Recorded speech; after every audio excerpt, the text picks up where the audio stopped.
আশা করি তোমরা সবাই ভালো আছো।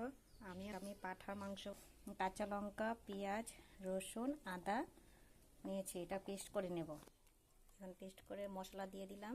একটা রসুন দিয়ে দেব, অল্প পেঁয়াজ দেবো, স্বাদ মতো নুন, গুঁড়ো, জিরের গুঁড়ো, তেল।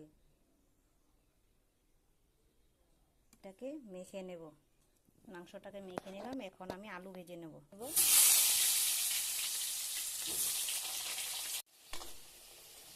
আমার আলুগুলি ভাজা হয়ে গেছে।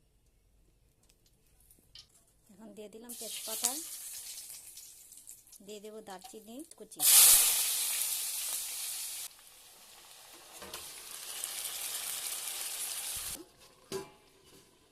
গুলি দিয়ে দেবো, ঢেকে দিলাম।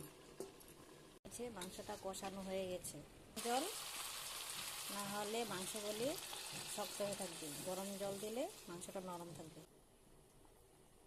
মাংস রেডি, এখন নামিয়ে নেব। আমি পাঁঠার মাংস নামিয়ে নিয়েছি। কেমন হয়েছে বলবে, লাইক করবে, শেয়ার করবে, কমেন্ট করবে।